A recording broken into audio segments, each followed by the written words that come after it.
మన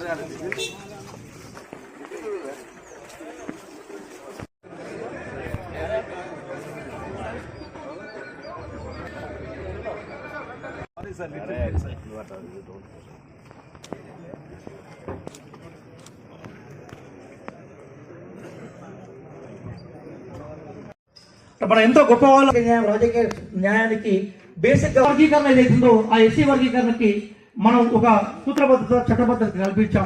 దాని తర్వాత వస్తున్న ఎన్నికలు ఇది. అట్లాగే ముస్లిం రిజర్వేషన్ తీసుకొచ్చింది. ఈ నేపథ్యం తర్వాత జరుగుతున్న ఎన్నికలు ఇది. అట్లాగే జై కిసాన్ అనే నాదాన్ని కాంగ్రెస్ పార్టీ ఇచ్చిన నాదాన్ని మనందరం కూడా యువతకు చెప్పగలగాలి. త్వరలోనే ఎలక్షన్ కోడ్ అయిపోయిన తర్వాత టీవీలో ఉత్తరం రాస్తాం. ఎందుకంటే మామూలు విషయం కాదు. ధన్యవాదాలు చెప్తూ ముగిస్తున్నాను. జరిగే ఈ ఎన్నికల్లో ఏ ఒక్క ఓటరు కూడా అటు ఇటు పోవద్దు. ఎట్లా చేస్తారో మీరు మీ వ్యక్తిగత పరపతిని ఉపయోగిస్తారా, ఆ గ్రామంలో ఉండే వాళ్ళ చుట్టాల పరపతిని ఉపయోగిస్తారా, పార్టీ పరపతిని ఉపయోగిస్తారా, ఇంకా ఎట్లా వాళ్ళు మనకు కాంగ్రెస్ వైపు ఓటేస్తారో మంచిగా ప్రేమతోటి వాళ్ళు రోజు కలిసి ఇప్పుడు ఒక్కొక్క ఎంపీటీసీ కళ్ళ ఎగిరేసి తలెత్తుకొని తిరగలుగుతున్నా అంటే మొన్న మనం పార్లమెంట్ లో తెచ్చుకున్న మెజార్టీ అందరికీ మరొకసారి ధన్యవాదాలు. మామూలు విషయం కాదు. కరీంనగర్ పార్లమెంటు నియోజకవర్గంలో 7 అసెంబ్లీలు ఉంటే 6 అసెంబ్లీలలో 3 టీఆర్ఎస్ 3 కాంగ్రెస్ దగ్గర కూడా బీజేపీకి లీడ్ ఉంది. మన దగ్గర మాత్రం నాకు 19,000 లీడ్ వస్తే పార్లమెంట్ ఎలక్షన్ లో మనకు 23,000 లీడ్ వచ్చింది. అది ఓన్లీ మీ కనుకనే. 15 నెలలు అయింది. రాష్ట్ర ఖజానా బాగాలేదు వాస్తవంగా, లేకపోతే ఇంకా చాలా స్పీడ్ ఉరికిస్తుంటుంది. ఫైనాన్షియల్ పరిస్థితి అందరికీ కొంత రాజకీయ అవగాహన వాళ్ళకి తెలుసు.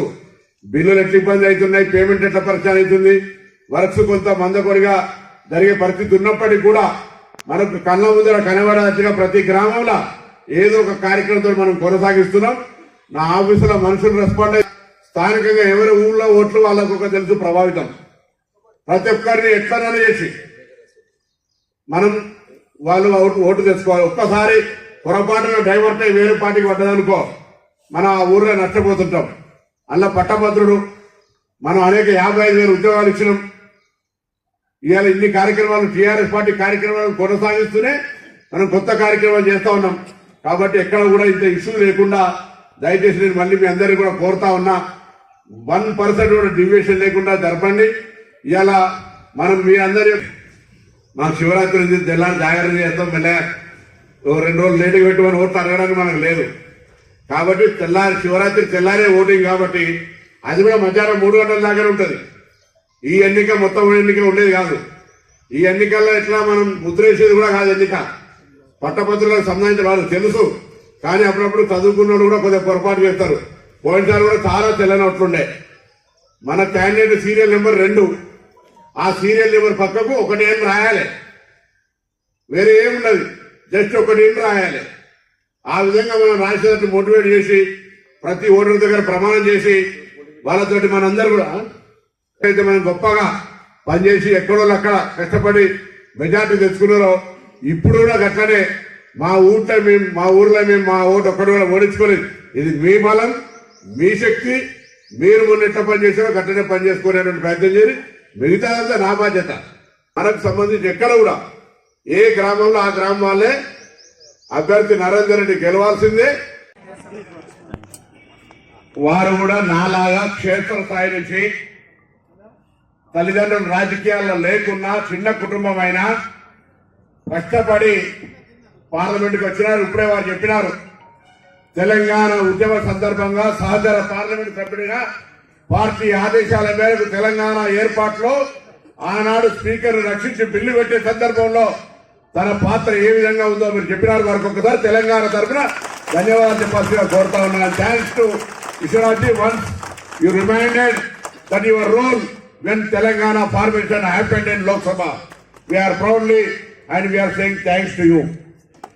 ఇలా నేను మళ్ళీ చెప్తున్నాను, నేను చెప్తాను తప్పకుండా మరొకసారి గౌరవం కారణం మీరు.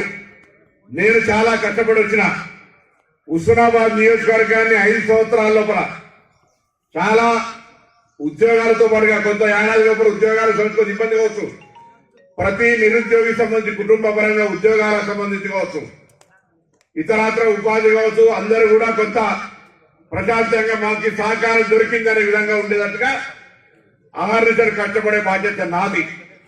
నాకల్లా ప్రోత్సాహం ఇవ్వాల్సింది మీరు. మొన్న పార్లమెంట్ ఎన్నికల్లో అద్భుతం మీ అందరికి అనేక సందర్భాల్లో దండం పెట్టిన. రేపు స్థానిక సంస్థల్లో మిమ్మల్ని గెలిపించుకునే బాధ్యత, గెలవాల్సిన బాధ్యత మీది, గెలిపించుకోవాల్సిన బాధ్యత నాది. నేను ఎక్కడ ఎన్నుకోని ఇక్కడనే కూర్చుంటా. ఊరూరులో మిమ్మల్ని గెలిచినాను కూడా నా యొక్క మొత్తం శక్తిని అంతా ఉపయోగిస్తా. నా ఎలక్షన్ల కంటే రెండింతలు, ఎందుకంటే నా ఎలక్షన్ లో నాకు టెన్షన్ ఉంటుంది, కానీ నా ఎలక్షన్ మీ ఎలక్షన్ గెలిపించాలనే దమ్ముండదు. కానీ నాకు దానికి ప్రోత్సాహం.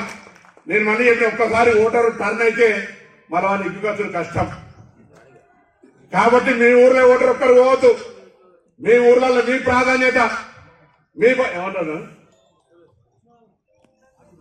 చెప్పండి, మీ ఊర్లో ఓటర్ మీ బాధ్యత. దండం పెడతారా, ముద్రకిస్తారా, స్నేహితాన్ని ఉపయోగిస్తారా, బంధుత్వాన్ని ఉపయోగిస్తారా, ఇంకేమైనా ఉపయోగిస్తారా, మీ ఇష్టం. ఊరు వైద్యులు కూడా ఇచ్చింది. ఊరు వైద్యు పిసిసి ఆదేశాలు. ఎందుకంటే మనకు వయసు తక్కువ పెద్దలకు గ్యాప్ ఉండొచ్చు. కాబట్టి యువజన కాంగ్రెస్ ఎన్ఎస్ఐ పిల్లలు ముందు పేరు విరిస్తే ఆయన ఇన్సల్ట్ చేస్తుంది. శరత్ రెడ్డి సబ్జెక్ట్ అది చెప్తున్నా. యూత్ యూత్ కాంగ్రెస్ ప్రెసిడెంట్ మండల యూత్ కాంగ్రెస్ సార్. నేను ఎందుకు చెప్తున్నా, నేను 37 ఏళ్ల కింద 1987లో ఎస్ఆర్ఆర్ డిగ్రీ కాలేజ్ అధ్యక్షునిగా పోటీ చేసినాడు. ఆనాడు ఫైల్ వేరు, ఇలా బాగా స్లో అయిపోయినాయి బాబు. ఆనాడు 87లో when I was a student union president in 1987, my political career started as a student union elected president. Then I started my NSA career. ఆ విధంగా పనిచేసిన కాబట్టి దయచేసి నేను మిమ్మల్ని అందరూ ఒకటే కోరుతాను, ఎక్కువ సేపు ప్రసంగం